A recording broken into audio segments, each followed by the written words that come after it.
It gives me great pleasure to introduce our speaker today, Anjoli Roy, who is going to speak on writing Enter the Navel for the Love of Creative Nonfiction, an Abecedarian Apologia for the genre. And I think she will explain to us what an Abecedarian Apologia might be.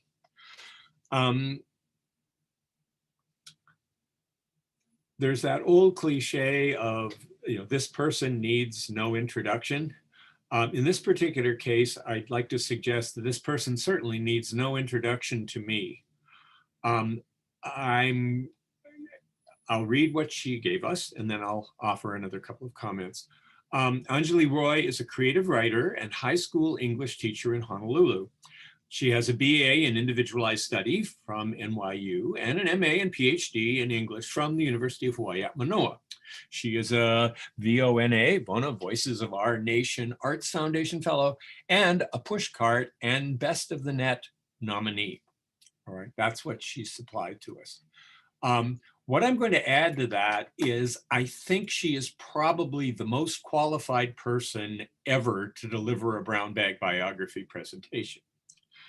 There are a few reasons for this. One of is her educational background. She came here as an MA student and in creative writing and ended up doing a creative thesis, which I had the privilege of being on the committee for. And it was heavily focused in and informed by her own experience in studying life writing, biography, autobiography. She came in with a tremendous amount of experience in editing and had worked with Women's Studies Quarterly and had worked with the feminist press. So the notion of the incredible importance of telling individual stories and making sure those stories got out there to literally try and transform the world was something that was had already been baked into her educational DNA. She then came here. She was in one of my early life writing classes. She then proceeded and kept balancing all the way through. She basically moved through all the four areas that were emphases in the English department, in that strong interest in cultural studies, an investment in positionality, in addition in identity. But also composition and rhetoric as a teacher, as a really noted teacher and somebody who is absolutely encouraging of other people writing. In terms of literary studies, she is a great lover, aficionado, and expert in poetry, in creative nonfiction, in fiction, has run through all of the genres. And of course, the center of all of this was creative writing, whether it's creative nonfiction or fiction, and she continued to do all of these things. She left for a while, went working in public advocacy, again in an environment which was strongly encouraging, recognizing stories, came back, did a doctoral dissertation, and during that period of time, she ended up working at the Center for Biographical Research. So she's one of the few people who has given a presentation here who has actually run the series that she's about to appear in. All right. So she's more familiar with the mechanics and what goes on with a brown bag because she was in fact responsible for them for quite a period of time. And with her collaborator and co-conspirator Aiko Yamashiro basically did a spectacular job along those lines. She wrote a magnificent doctoral dissertation, which was a creative nonfiction work. And then after that, she was trying to figure out what she was going to do along the way. And even before that had started in and ended up being actually the managing editor of Biography. So she has actually spent time in the critical and the theoretical environment and even copy edited and proofreaded annual bibliographies. So she probably knows more about the field than just about anybody else who has spoken here. So other than that, I don't know what she's going to do. Well, actually, I do. I've actually seen this presentation to a certain degree before, which I'm looking forward to. Of course, we invited her to speak about this. We're incredibly happy and encouraged by the fact that this work has been published. It's one of many things that have appeared since she finished her dissertation, and she was publishing extensively before that. She has contributed over the years an incredible amount to the center. We are incredibly in her debt in terms of the various expertise she's brought, and she is now benefiting an entire other community as that combination of teacher and artist and invested social person that she is. So I'm very happy to welcome her back, and it gives me great pleasure to introduce Anjoli Roy.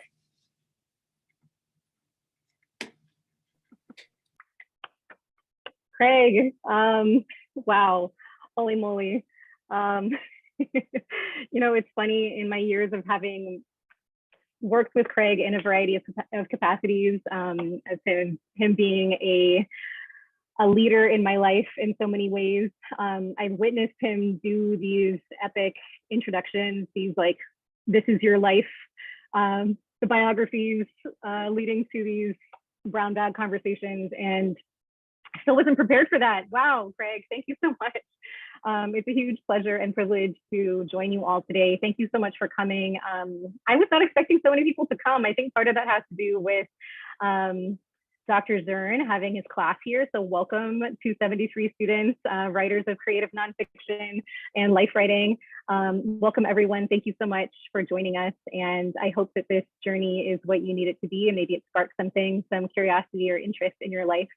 I'm going to be sharing my screen, so I hope that everything works okay. I will give you a heads up that I have a lot of slides that are primarily visual aids in this talk. And this takes like a few seconds to load, so I don't want you to feel any kind of anxiety. I'm going to take that on myself as well. I'm not going to feel anxious. These are going to load. They just take a minute. But yeah, I just want to say it's such an honor to be with you. And I am excited for this. I'm excited. I'm making myself big because I'm so excited. Okay, I'm going to do a quick location change. Give me 1 second. You know, it's funny to have been teaching from home these last, I don't know, several months. Your house starts to become like a TV show. So here we go. Or rather a TV studio. All right, let's see. Hooray, I'm here with you, Center for Biographical Research. Of course, I want to start out in gratitude so much for this invitation. Cindy, John, Craig, Paige, Zoe, thank you so much for your invitation. And it's always a pleasure to come home to institutions that have raised you and shaped you. And so I'm really excited to be here with you today. I also want to shout out the publisher of this text that I'll be talking about. So again, this is the book. Here it is. You can sort of see it. The operating system. I was really fortunate to submit this work to them in fall 2019, like in November or December, I think it was. And then they accepted it like 2 weeks later, which is not normal. Usually you have to wait and sweat it out for like at least 6 months. But they were amazing and they snapped it up really fast. And so I want to give a shout out to Curtis Emery and Orchid Tierney, who were the digital chapbook coordinators, also to Eli, who's the creative director, founder, and managing editor, also the person responsible for this beautiful cover.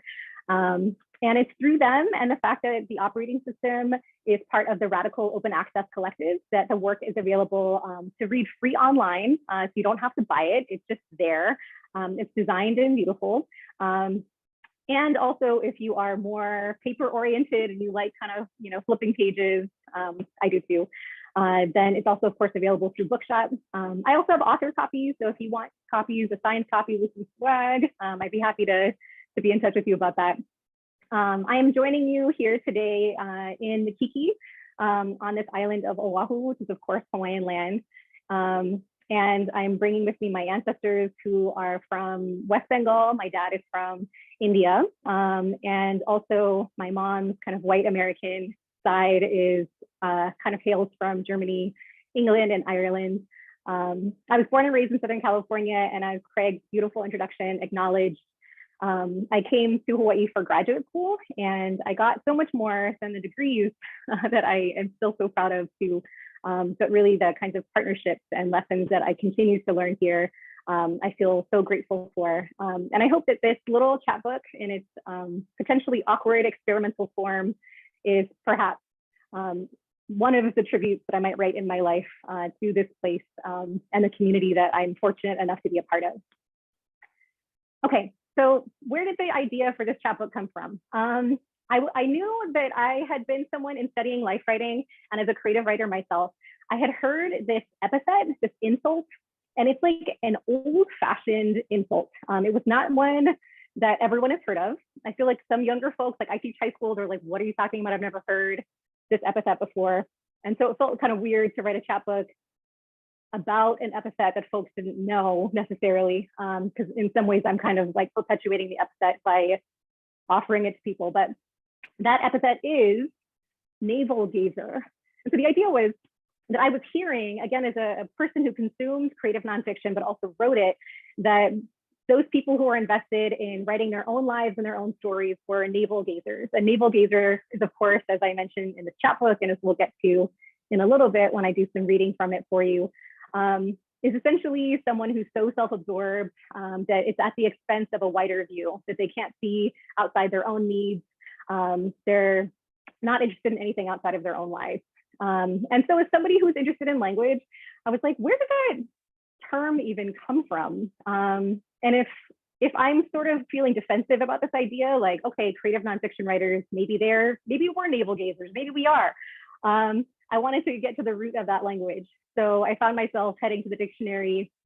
I'm also someone who ends up in a lot of weird rabbit holes on the internet, which I think this chapbook also is evidence of. And so ultimately, I kind of had some interesting things that came together. So I figured I might write a little text about it. But to get us warmed up, and if you don't mind, because I'm a high school teacher, I was thinking we might do a little activity together, my friends. So you're at home, you might, or home or work or wherever you are, wherever you're joining from. Thank you again for being here. I was thinking you might grab, I don't know, Google Docs if you want, Word doc, piece of paper and pen if you're old school. Like this is picturing here. I love a good journal, scrap of paper, a receipt, whatever you want. But I thought we might do some writing together on this Thursday. This is gonna be quick. It's gonna be quick and painless and relatively anonymous, because here we are on Zoom. Who knows what you're gonna write? It's gonna be private. Maybe you'll share part of it. Maybe you won't. You have your own autonomy there. But please do get something to write with and something to write on. Why not? We're gonna do a free write. I know a lot of you are in creative writing classes, which is awesome. I'm assuming you are very familiar with this idea of the free write. In its purest form, the free write, of course, is something where you just turn off the inner editor that you might have in your mind, that thing that like nags you about spelling and punctuation and what you're doing with your life. You give that thing like a snack, or you tell it to go on a walk, whatever one feels more applicable for your inner editor. And you just kind of open up a faucet in your mind. What comes pouring out, you just let the language come out. However it comes out is fine.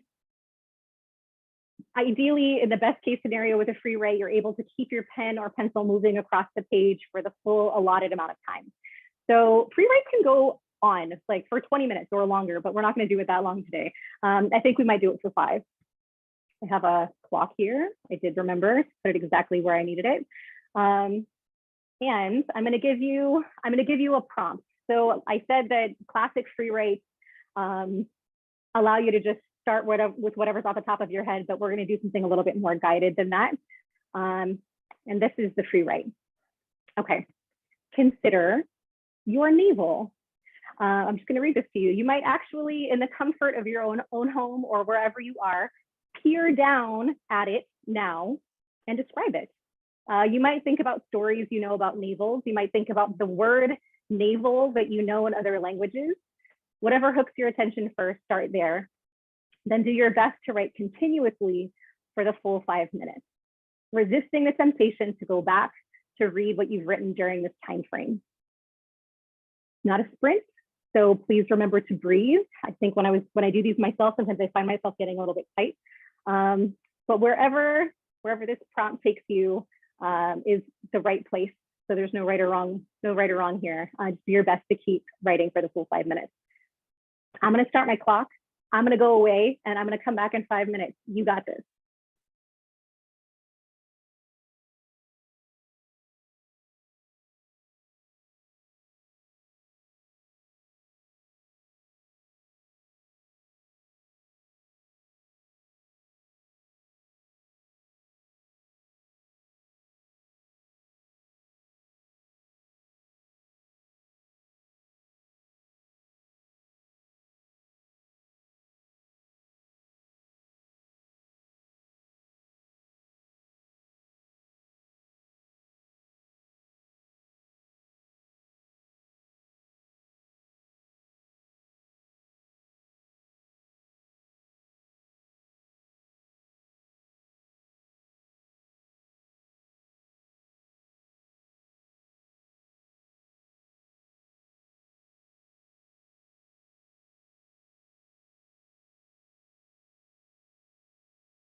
Okay, you can go ahead and wrap up whatever line you're in. I'm so curious. I'm so curious to hear how that went, where you ended up. In fact, I would like to invite you, if you're feeling brave, or not even brave, just playful maybe, to put something in the chat that you arrived to on this free write that you were writing about navel. So it could be a full sentence, it could be a word. There are 42 of you out there in the interwebs in this space. So I don't know, let's just see. Go ahead and put something in the chat. So I think if I'm in the right place, it should be right here. You just click that little chat button and you can put something in there. I would love to see it. I will read them out too, because I think maybe in the audience, you might not be able to see all the comments. So let's see if anybody feels brave.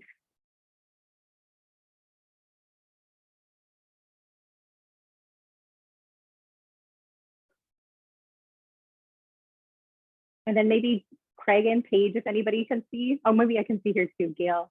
Gail Kuroda is saying, what makes someone have an outie rather than an innie? Is it the way the doctor cuts the cord? Very common question, which I love that. Thank you, Gail. I did actually find an answer to that. It might not be the most satisfying, but I was curious about that too. Anybody else want to get in the chat? Feeling bold, stepping outside of our regions of comfort, entering conversation with each other today. Don is saying, it pulled me back into my dream from last night in which I was pushing my mom in a wheelchair.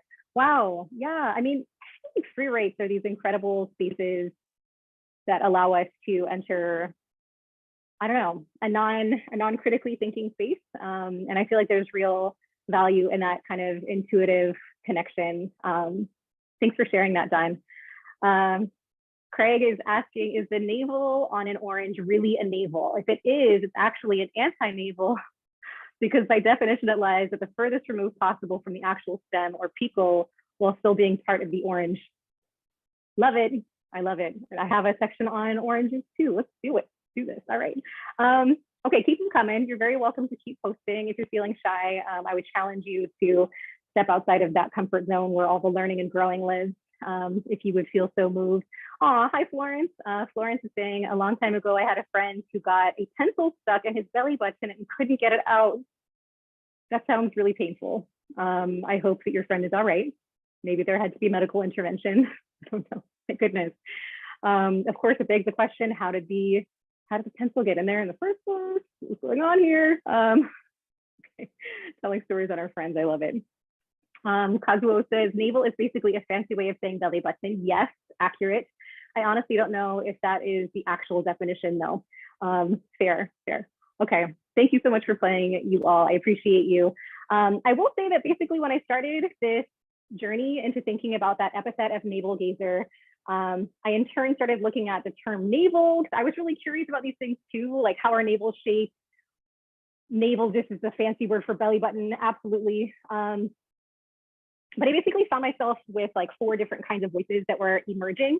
The first was the dictionary definitions, which, you know, is my first place that I go when I'm curious about a text. I love to visit like the Oxford English Dictionary for definitions. So I went there first to Kazuo, and then in entering the interwebs, I started to find out weird scientific things and some grotesque things that interest me as a human being. Maybe I don't lead in the world with, but nevertheless, something that intrigued me. Of course, I too, like you, Florence, had some kind of memoir that was coming up too, like anecdotes from my life, from my family's lives, around navels, my loved ones, etc., that maybe want to tell some stories on my family in this particular case. And then ultimately, actually the most surprising voice I think that emerged in this inquiry for me was some connections to creation stories and the divine.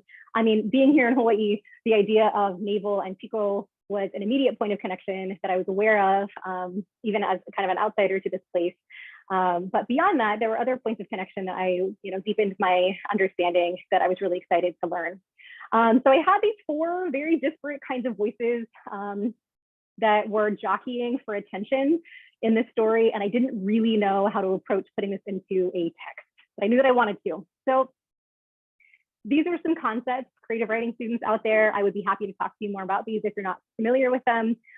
There is a University of Arizona professor who has coined this idea of authorial custody, which basically raises the question, to what extent as creative writers do we want to relinquish control of a text and allow a reader to draw their own conclusions and puzzle things out for themselves? I knew that with this text, I kind of wanted to play with a lower custody form, meaning that I was kind of leaving breadcrumbs for a reader and inviting them to play and see if they could kind of fit the puzzle pieces together themselves. And I think to a certain extent, maybe not when I was writing it, but maybe as I was revising, I was thinking about Lee Gutkind's call to ensure that moving creative nonfiction texts that appeal to broader audiences tend to have both the public and the private. The public, of course, meaning the stuff that belongs to all of us, the truths about the larger world, the private being the stories about our own lived experiences. And so I know that I wanted to put those together. Lee Gutkind is the editor of Creative Nonfiction magazine. He also has written a series of books, maybe most famously, You Can't Make This Stuff Up, helpful text to look at if you're curious. But beyond that kind of framework, I wanted, maybe even after I wrote this text, but I continue to look to these two authors as critical points of inspiration. If you remember nothing else from this talk today, I hope that you will connect or reconnect with these authors. Right here is Alexis Pauline Gumbs, an incredible writer. And then we have Amy Nesukumatatio on the other edge of this screen. They both have released these texts recently. And if you have not yet had them in your hands, I encourage you to check them out. Undrowned is beautiful and is actually has direct points of connection to Hawaii here. Black feminist lessons from marine mammals. Alexis Pauline Gumbs positions herself as a kind of a biological apprentice to these marine mammals. And then Nesuko Matasio's text, World of Wonders and Praise of Fireflies, Whale Sharks, and Other Astonishments. It has a beautiful collection with really amazing illustrations, actually. But this was the Barnes & Noble Book of the Year. It was named that in December. But anyway, so I continue to draw inspiration from them in terms of how to produce interesting and maybe bizarre creative nonfiction texts that combine the public and the private and invite readers into different ways of seeing the world.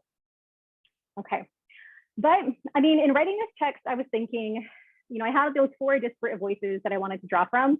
I didn't really want to smooth them out and connect them in a smooth way. I sort of liked how they vibrated next to each other, even in jarring transitions, which you might notice when I read a bit from it in a moment. And ultimately, I decided to structure this chapbook as an Abecedarian. So an Abecedarian is an alphabet-based text. Sometimes you can have an Abecedarian where the poem, like the beginning of the line, starts with each letter of the alphabet, and they're all kind of stacked on top of each other. But that's kind of a formal constraint that helps to produce creativity. It wasn't until I actually started putting the text into the Abecedarian form that I learned the history of the form as well, that there's evidence of it in the Hebrew Bible in Psalm 118. We learn about Abecedarians, maybe without ever knowing that name, in mnemonic devices and word games for kids. But it sort of appealed to me that the alphabet is the building blocks of our language, and to think, that there's something rudimentary, non-argumentative, it's sort of like suggestive more than, pushy, that allowed the text to take form on the structure of the alphabet. I wanted to model curiosity. I wanted to work toward the wonder that Alexis Pauline Gumbs and Amy Nesukumatatio, I think, are such experts at. So these were my goals. See how well I did. Okay, so this is what a table of contents looks like. As you'll see, I have an entry for each letter of the alphabet. I'm not going to read the whole thing to you today, otherwise we'd be here way too long. I think instead I'll read from these sections. If you have come to another reading that I did in the fall for this text, you will be familiar with some of the visual aids that I have tacked onto this reading. I think I've also included at least one other section that didn't appear in my primary talk in the fall, so maybe that'll be something new for you. I will also point out that the visual aids are not published in this text. I was leaning on the fact that language and description is enough to sort of drive understanding. But some things, and also some things you can't unsee. And I don't know if I want to get into the weeds of including these kinds of visuals. So not everything grotesque that I found is in this presentation, but nevertheless, I hope you enjoy these visual aids, that it's weird and interesting. We'll see how it goes. All right. We begin with A for abdomen, of course. It's common knowledge that the navel is a round scar in the middle of a person's abdomen produced from the severing of the umbilical cord. An equivalent mark exists on most other mammals, since the mammalian fetus obtains oxygen and nutrients through their abdomen from their birthing mother through the blood vessels of the umbilical cord. Dolphins have navels. Platypuses do not. Today, the navel is a gate surgeons pass through to enter the body. Via a small incision, they can now remove whole organs.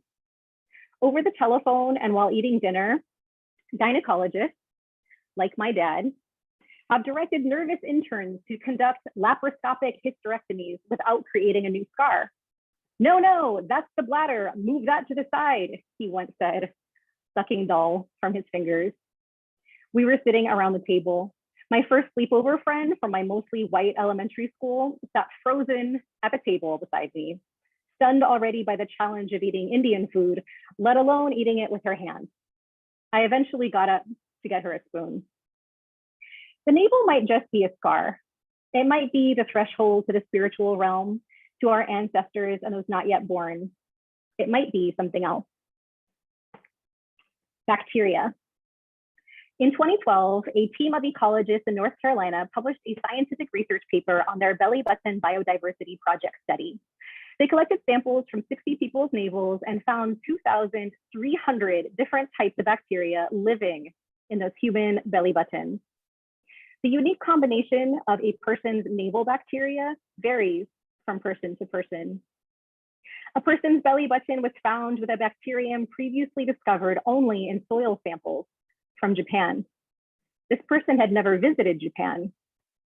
Another bacterium found in a sample from one person's navel had previously only been found in the ocean. One person who reported not to have showered or bathed for several years presented with extremophile bacteria, that is, bacteria known to live under extreme environmental conditions, such as ice caps and thermal vents. What are we to do with this information? I ask because there are disgusting things like cheese made from human navel bacteria, and I am not sure what to do with that. Emit. Some of us have deeper navels than others. Based on the accumulation of bacteria and physical objects, those with deeper navels are probably at a higher risk of emitting navel odor. While in general, our skin hosts a variety of bacteria crucial to the strength of our body's immune system, some bacteria, when entering or residing long enough in the navel, start to do strange things. Staphylococcus epidermis, pictured here, when living in the belly button where oxygen is in short supply, ferments sugars and creates what has been called a teeny tiny bit of navel wine. First, the navel is our first wound. Geography. The navel is the center or middle point of a country or sea. In the town of Shibukawa, located in the center of Japan, an annual festival celebrates the belly button. Shibukawa is called the belly button of Japan. In Hinduism, one navel is a geographic marker so crucial it's considered to be the source of the universe. A mountain can also be a navel. Located on the largest of the Hawaiian Islands, Mauna Kea is the tallest mountain in the world measured from the seafloor. Kanaka Maoli recognized Mauna Kea as a piko. A piko is a summit or top of a hill or a mountain. A piko is also a navel string, or umbilical cord. It is the place where leaf attaches to stem. Mauna Kea is piko, is earth, is land, is aina, or that which feeds. For Kanaka Maoli, Aina is more than geography. Aina is ancestor. Aina is sacred. Hashtag protect Mauna Kea. Hashtag ku kia'i Mauna. Mauna Kea is a mountain child of Wakea, Sky Father, and Papa, Earth Mother. The peak of the mountain is the Pico of the island child, the place where land connects to sky. From these divine parents, a human named Haloa, a name that means long stalk, was born. Before Haloa came a stillborn. This first child was planted in the ground and in turn became the first kalo plant, whose heart-shaped leaves emerged from long stems. Haloa has the responsibility of caring for his older brother, the kalo plant.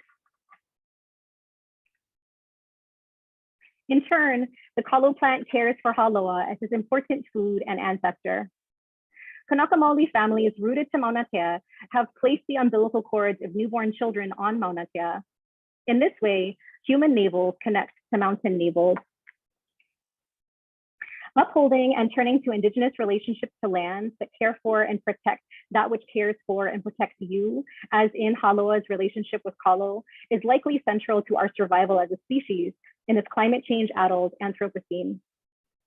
As Kanaka Maoli scholar Brian Kamauli Kuwata has said famously, we live in the future. Come join us.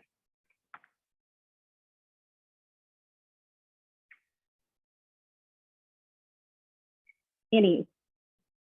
30-year-old University of Arkansas student Randon Beasley on August 31st, 2010, made the world record for most quarters fit inside a navel. His is so deep, he fit 30 coins inside, and as the world criteria requires, stood for the duration of the attempt, with all quarters remaining in the belly button, unassisted, for at least 3 seconds. Related records show that the most blueberries fit into a belly button are 10. I could not find information on record-setting outies, though if you look around long enough, you will likely come across a story about a 26-year-old who had a navel that stuck out a full inch from his belly and was offered upward of $1,000 by fetishists for a video of him fondling it. You might shudder at that, as I did. Junction. In English, a navel is also defined as the junction of leaf and stem. This definition is obsolete, though it remains intact in Hawaiian. I wonder if this linguistic severing of Anglophone navels, of the cutting of kinship of plant navels from human navels, might not illustrate how and why so many human communities live like lands and waters are endless commodities to consume, develop, and pollute, rather than care for, are beings that we have dominion over and therefore the right to abuse. As stated earlier, I wonder if mending this wound and putting our weight behind those communities with enduring reciprocal naval connections might be key to the survival of the human species.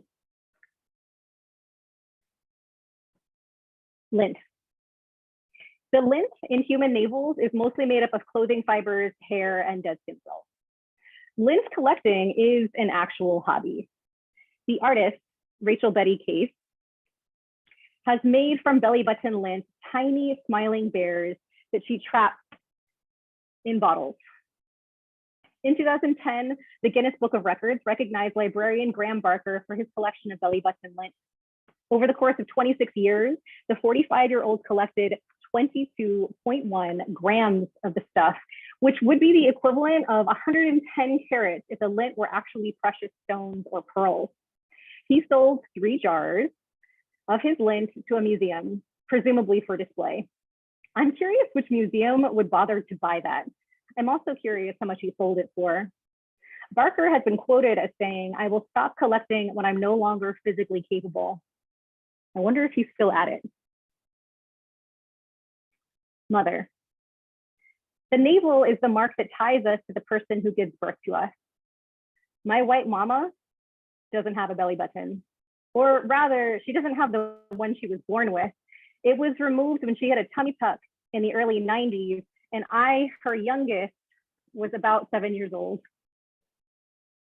The tummy tuck was an afterthought, actually, because she decided to have a voluntary hysterectomy after receiving an abnormal result from a precancerous pap smear. Her Aunt Anna was in the late stages of ovarian cancer, and our mom didn't want to take chances with the possibility of getting sick. She and our brown dad were also divorcing. Her health coverage was running out. She was going back to school full-time too, and she knew that frequent doctor visits to keep an eye on her cervix weren't going to be feasible, financially or time-wise. She'd already stopped menstruating, so it didn't seem like the hysterectomy would be a big deal. Since they were going to do an abdominal approach for the total hysterectomy, laparoscopic hysterectomies hadn't been developed yet. She asked if they could get someone in there to tighten things up a little before they sewed her clothes. 2 for the price of 1, right? She said. The incision would be way down by her pelvic bone. The doctors would free up her skin on her abdomen, including her belly button, and pull it down and then poke a hole again where the belly button was.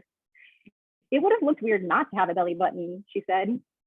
To create her new navel, the doctors sutured around the tissue and then packed it down to the residual scar of her umbilical cord. It made a nasty looking thing, she said. I look at that sucker and I think, well, fuck that. She accepted sadly that she would never again wear a skimpy 2-piece bathing suit. In the mid-90s, around the time that Joan Osborne dropped the famous song, "What If God Was One of Us?" a tip circulated in my 6th grade friend group at our Christian elementary school about belly buttons and God. If someone claimed that they were God, we'd know they were telling the truth if they didn't have a belly button. God surely never would have been born in a human way, with moms and placentas and umbilical cord severing that would result in a scar. This story made sense to us, even though the story of Jesus' human birth had been drilled into our heads. Despite my agnosticism, it took me years to untangle the accidental subversion of this theory, despite our Christian training. I wonder if when I was in the 6th grade, my mom no longer had a navel, I would have looked at her differently. The alphabet doesn't have a navel. Since it has 26 letters and 26 is an even number, there is no middle letter. Or we might say that the space between M and N is the invisible navel. In this essay, that navel will be right here.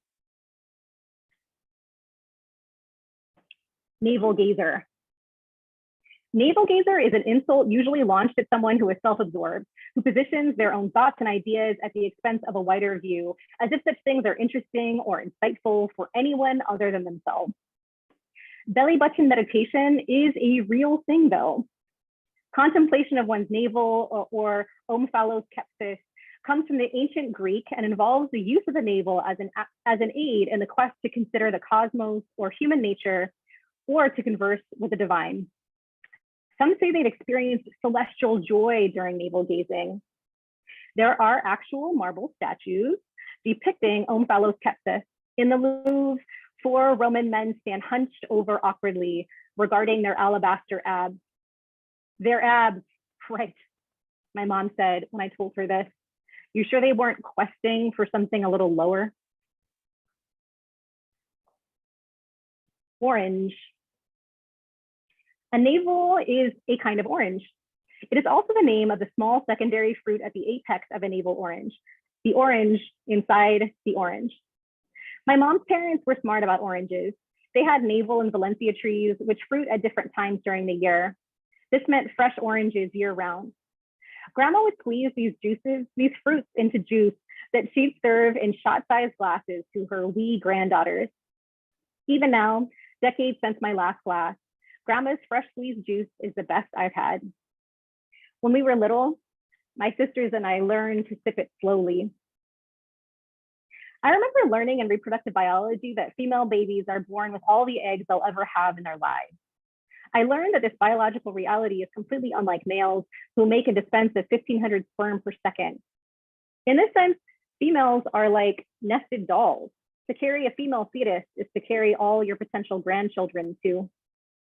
The belief that we're born with all the eggs we'll ever have has been challenged, but I like this idea that I may have been, on some cellular level, drinking my grandmother's orange juice while my grandma was pregnant with my mother, who was already carrying in her body many of the basic building blocks of potential me. I like this idea of fetus navels connected to invisible maternal navels, backward and forward for eternity. Vishnu. In Hinduism, the navel of Vishnu, the preserver, is the center of the universe and the source of life. Before the universe is created, Vishnu sleeps on Shesha, the giant cobra, the serpent of infinity, who protects Vishnu and floats on the waters of a dark oceanic nothing. Vishnu sleeps peacefully. Then from the inky depths, a resounding Om thrums the darkness with energy. As morning dawns and Vishnu awakens, an elongated stalk emerges from his navel, revealing not a heart-shaped leaf, but a lotus. From the center of the lotus, Brahma is revealed, hatched from an egg. Brahma is the creator of this universe. He uses the petals of his lotus to make our world. After 100 Brahma years, or roughly 3 trillion human years, Brahma attains liberation and pralaya, or massive floods, wash everything away. Vishnu returns to his giant serpent bed to sleep and rest after all his years of caretaking. And then the cycle repeats again and again.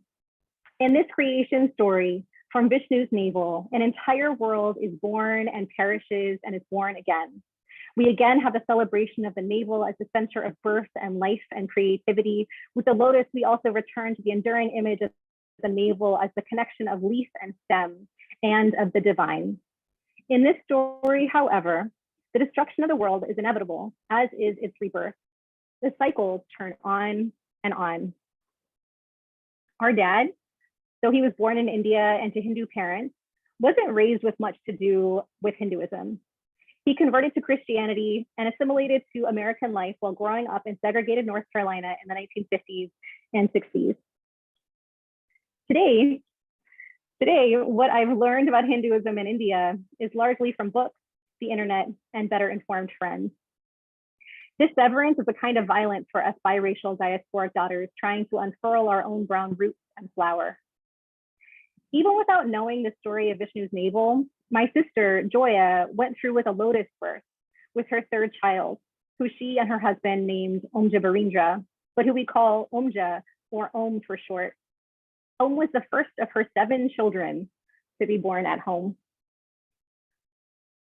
The lotus birth involves keeping the placenta and the umbilical cord intact after birth to dry and fall off on its own, a non-severance that honors the connection between placenta and baby, who some think of as being on the same energetic level, to let the baby's consciousness gently enter the body. The lotus birth honors the great transition of moving from the spirit world to the world incarnate, the world of being embodied. Lotus birth protects the baby from their first wound, though the decomposing placenta and umbilical cord create their own challenges. Some rub the placenta and cord with salt and turmeric to aid the drying process. It took 7 days for Om's umbilical cord to wither and detach naturally. It smelled like the docks, Joya admitted, but it was a nice gesture that we did. Om, who is 17 as of this writing, was also the baby Joya nursed longest. There must be something to that, she said. The lotus birth and his nursing. Om is a gentle boy. He still listens to me. I wonder if, though Om's name came after he was born, the sound of what he would be called might have activated some ancestral knowing in Joya that told her a lotus should be born with him too. Maybe that's a stretch. Maybe not. Finally, probably the worst critique to be launched against writers of creative nonfiction is that they are navel-gazers. The genre is populated by a bunch of narcissists who fling themselves on the outside world. What a snooze. In her contribution to the anthology, The Far Edges of the Fourth Genre, Kim Barnes writes, readers of nonfiction should come away knowing more about themselves than they do about you. The emphasis, which appears in the original, might be a little hostile. But how do readers learn about themselves? By reading about someone else. If writing creative nonfiction hones important writerly tools, self-reflection, meaning-making, attempts at understanding ourselves in relation to the worlds around us, reading creative nonfiction text means observing the author's tools in practice. At the risk of sounding defensive, and maybe a little hostile too, the appeal of reading this genre might be the unspoken invitation to experiment with the author's tools so you can learn more about yourself. Take this essay, for example. You too can play an awkward game of finding odd facts about an enduring insult that gets you thinking about how your navel piercing was your own little adolescent act of individuating, or your mom's funny scar that's taken the place of her real belly button. And then you might learn about overlapping and diverging stories of creation, of leaves and stems, of long stalks and yoke stalks, and how full the world is of strange people and the things they make within it, including their very personal, very private, very disgusting navel products. Why not try it? See what you find in your metaphoric or literal navel. It might be body gunk. It might be the wounds we need to heal. It might be a portal to the divine. What's there will vary from person to person, but go on, take a look already. Thank you.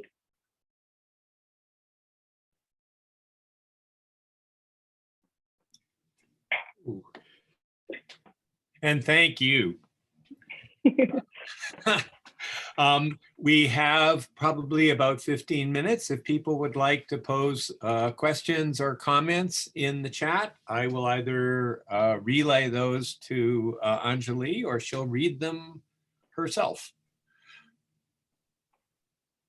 And to just get us started, could you talk a little bit about the actual writing process? Did you start with A and end with Z, or how did you go about actually conceiving of the project?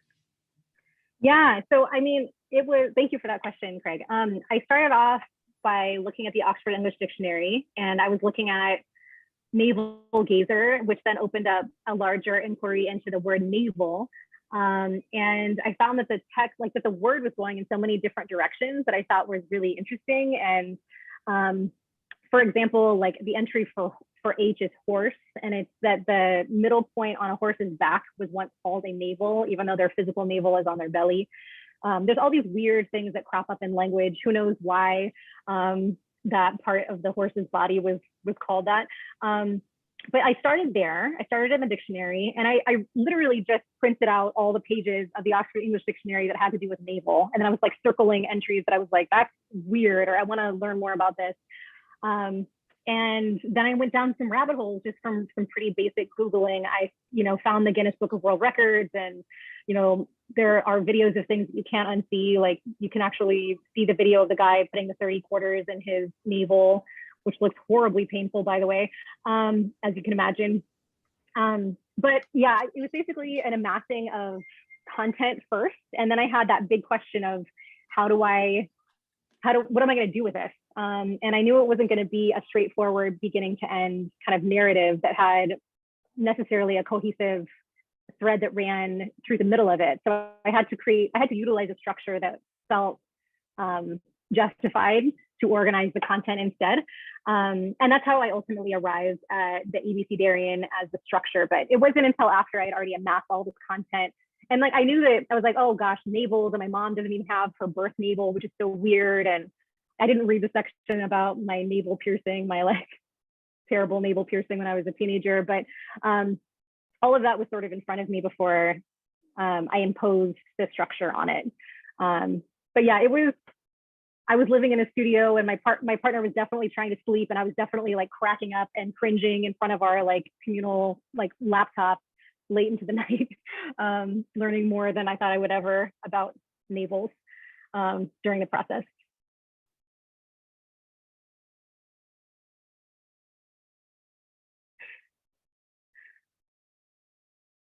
Wait a second. Okay, Paige, would it be possible to unmute Aiko? Yes, I'm going to make her a co-host too, so she can turn her video Sorry. audio on. Good, it's Sorry. good.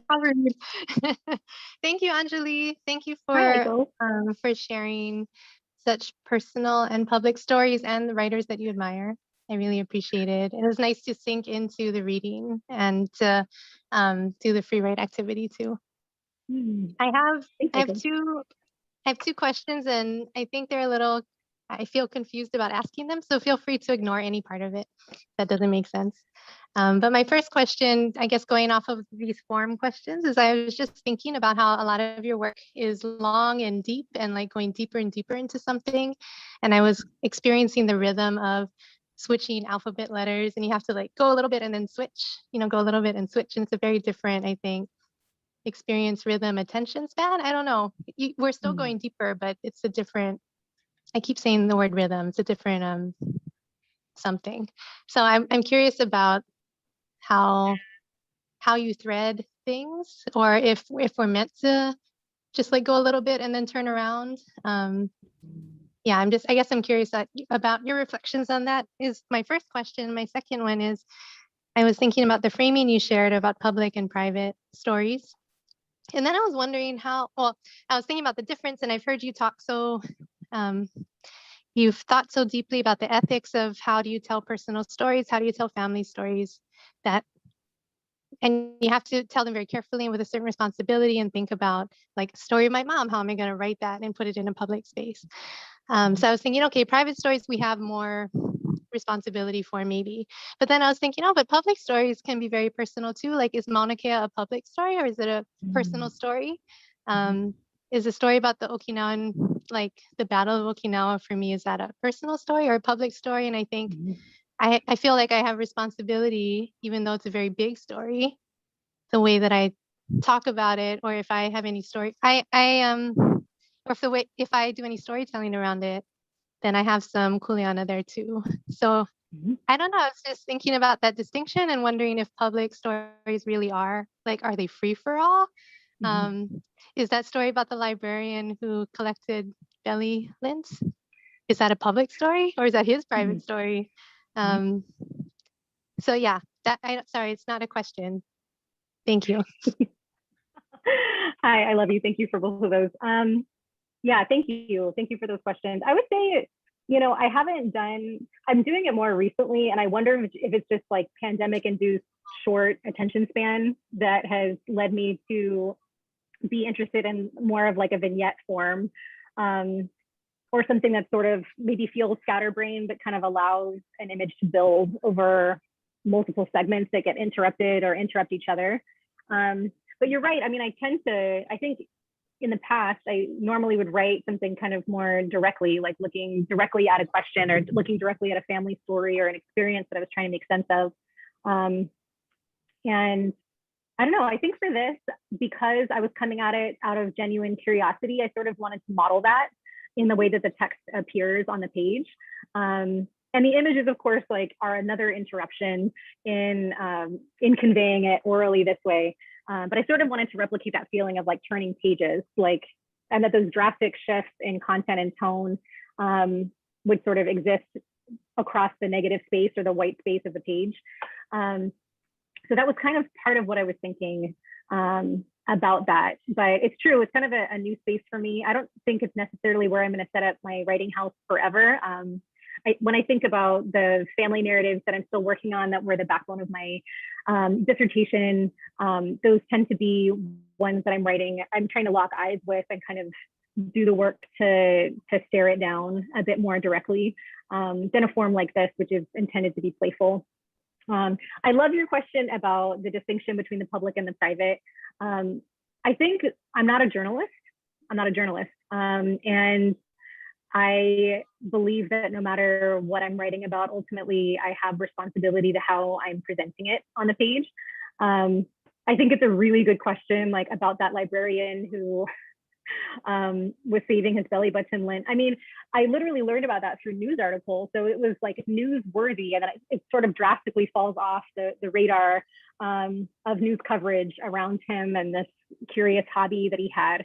That's certainly private. And yet I think in the way that story was elevated to the internet and kind of, not even behind a paywall, that it was just available on I'm forgetting the newspaper off the top of my head, but it was a major UK newspaper, that in some ways it does become public, but yeah, that doesn't change, I think, my responsibility to that. I mean, if I met Graham Barker, would he be upset with the way that I'm positioning his belly button lint collection?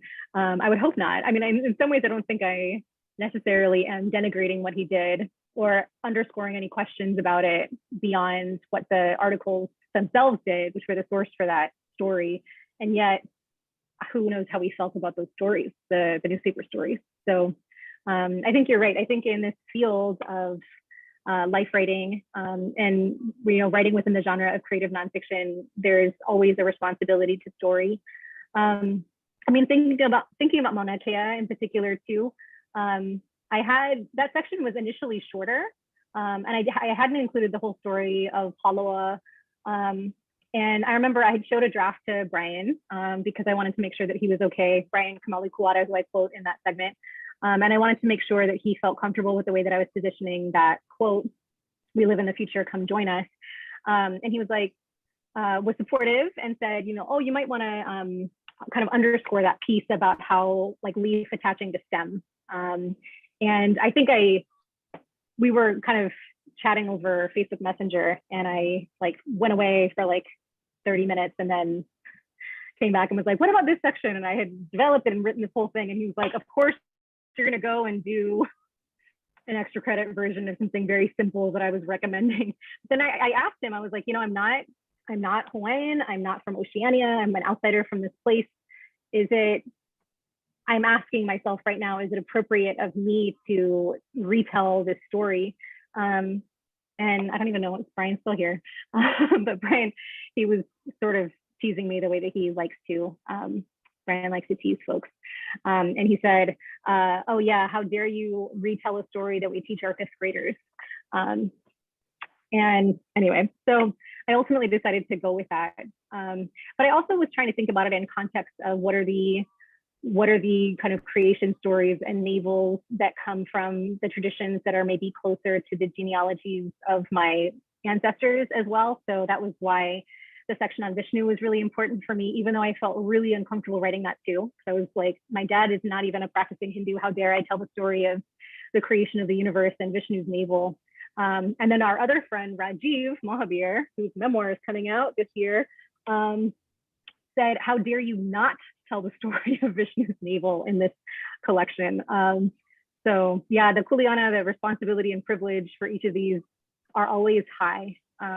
And even though the text is intended to be playful, I hope it reflects that care. Thanks, Aiko. Okay, 2 brief announcements here. First of all, Aiko Yamashiro, just as an advertisement, on April 29th, same time, same place, Aiko Yamashiro will be the presenter in the Brown Bag Seminar Series. So please make sure. She's going to be talking about Nahua Ea and building decolonial community, writing poetry with Aina and each other. So please attend that. And the second thing is that we have another question here. What I will indicate though is we usually end these at 1:15. So if you log off or have to log off, thank you for attending. We'll keep it open for a little bit longer so that we can deal with the last couple of questions here. Okay, the question here is from Liam. How do you maintain a fertile, open mind for a creative writing session, i.e. environment, writing practices, pre-writing rituals, etc.? I feel like all the writing teachers who I look up to say that you have to have a regular practice and that you're showing up for the page or the screen, however you write, on a regular basis. I do journal every morning. I am a morning pages person. Those of you out there who know what I'm talking about will know what a morning page is. But I mean, I would confess that in the midst of everything that's happened in this past year, I've not been writing as much. I think it's difficult. It can always be difficult. And yet also those 2 model authors who I pointed to at the start of this talk, like Amy Nasukumatatiel and Alexis Pauline Gums, have been such points of inspiration for me too, in thinking about ways to approach storytelling and kind of vibrant and invigorating ways to think about story and our lives and the world around us. And that's been a lifeboat, I think, for me in the middle of this pandemic. So I would say that reading is super helpful. Reading and finding texts and authors who you love and who inspire you. That's what helps to bring me back to the page. And being in a community of writers who ask you for your work and who want to swap stories with you, I feel like is another thing to kind of keep the creative well with water. I don't know. I don't have a literal well in my life. How do wells work? You get the idea. I'm going to sort of bookend Gail Kuroda's question, which was also about, do you have advice on how to carve out personal writing time, which you just answered for Liam. So what I'm going to do is move to Joy Animoto's question, which is, so much of your writing is quite visceral. Although the intent is somewhat playful, you are revealing something much more emotional and painful. Can you speak to this process? Yeah, thanks, Joy. Hi, Joy. I love you. Yeah, I think my default when I'm thinking about something painful or that's hard to talk about, but that I feel I need to, is to like crack a joke or to try to keep it light. And I think that I've definitely been in therapy sessions where I've been called out for that. Just needing to like say accurately what you're going through and being able to sit with that and know that it's not going to drive everyone you love away from you if you're going through something difficult. Yeah, I mean, I think probably less so maybe in this collection or in this essay, but maybe more so in my other work.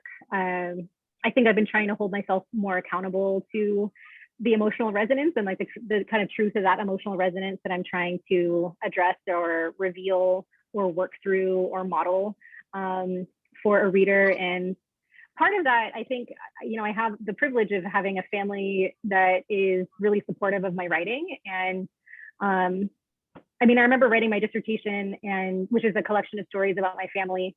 And I remember sending it to I tell the story a lot, so forgive me if you've heard it, but I shared it with my family, and I have a family of readers. Like, not everybody has family who like actively and voraciously reads everything that they publish. But I sent it to them as my last round before I was submitting the final version, I think, for my defense. And they were all jockeying and kind of posturing and being like, I'm gonna read it first. I'm gonna finish first, and I'm gonna stay up all night, and you know, talking a lot of smack to each other. This is my sisters and my parents, and they all went silent once I sent it to them. And then my dad, who I had my money on as being the one who was gonna make it through first, he texted me halfway through the day, and he was like, "This is hard. It's making for teary and beautiful reading. I love you. I have to take a break." And he finished it the next day. It's not like he couldn't come back to it. And it's not like he couldn't talk to me about what I wrote. But that was a really rough 48 hours of waiting for my family to tell me if it was okay that I wrote us the way that I did. And yeah, like I said, I've had the privilege of having their support in so many ways, but that's not always the case. It's like a huge privilege, I feel like, that I've had as a writer. I don't know if that answers your question, Julie. I'm sorry.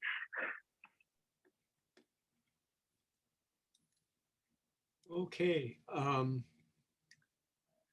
think Joy's answer is yes, it does. So on that note, I'll suggest that the last thing we should do is look into our hearts or our navels and thank Anjoli for a wonderful afternoon. Oh, thank you. Thank you all for coming. Thank you for having me.